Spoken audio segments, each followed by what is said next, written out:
Hey there folks, welcome to this lesson. So in this lesson I want to talk about something that you can change in your approach to playing that will make a massive impact on your overall sound and everything.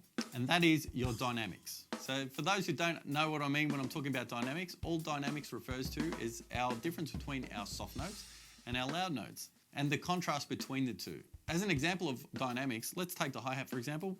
I could play straight accents through the whole thing, so using the shoulder of the stick on the side of the hi-hat on the edge, and that would sound like this. Or I could play non-accent with the tip of the stick on top of the hi-hat, and that would sound like this. But the difference comes when we play them together. So when we're playing an accent and a non-accent together, this is where I see most young drummers make mistakes. Now, commonly I'll say to a student, okay, what I want you to do is I want you to play an accent on the downbeat and a non-accent on the upbeat. And they're like, sure thing, drum teacher man. And they'll do something like this.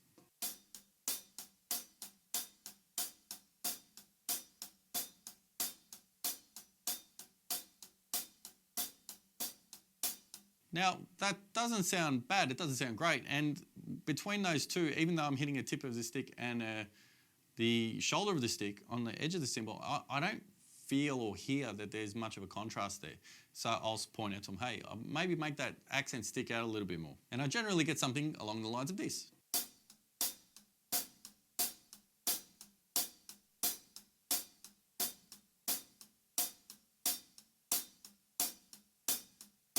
Big difference, right? Now, nowhere is it written anywhere in any text that I've seen it says anything about an accent needing to be as hard as you can hit it. So the assumption that's made is I want the accent to stick out more, I've got to hit that harder. In actual fact, it's the reverse. If you want the accent to stick out more, play the non-accent softer.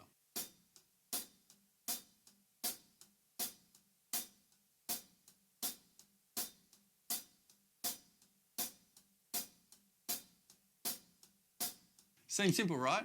Well, here's the thing. At first, it is a lot easier to hit harder than it is to hit softer.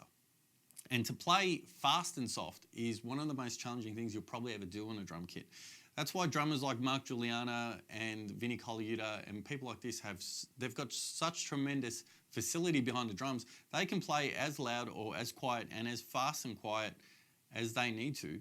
And they make such beautiful music. I mean, I'm just going to be honest here. I get more spun out by hearing Vinny play something super soft and ghosted and like a soft roll than anything else that I've seen him do. I want to achieve that kind of level of control in my hands. That's my goal. So one of the things I see a lot of drummers do that is really not helping them in achieving the ghost notes that they want to achieve is this one mistake. Playing position on the snare, you're just starting a couple centimeters off the drum. I see a lot of drummers do this when they want to play quiet. So basically all I was doing wrong was I was lifting the stick up before I brought it down. Now if I get my drumstick and I hold it above the ground and I drop it from this height, it's going to make quite a loud sound. But if I take it from this far off the ground and drop it from there, it doesn't make that much of a sound. The reason for this is gravity. It's what sticks us to the ground and keeps us from flying into space.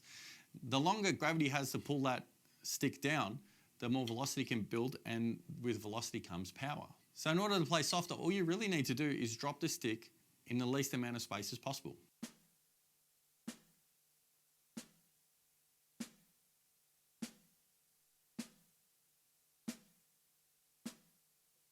So you just drop the stick and let it bounce up.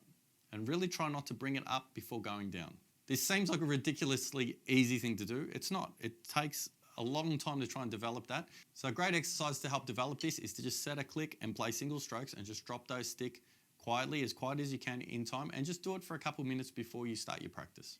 This will help develop the control muscles in your wrist and give you the best chance of achieving those dynamics. Then of course, all you need to do is then add some accents in. And remember, now that our ghost notes are very soft, our accents don't need to be stupid loud. We can play them quite controlled and they're still going to stick out.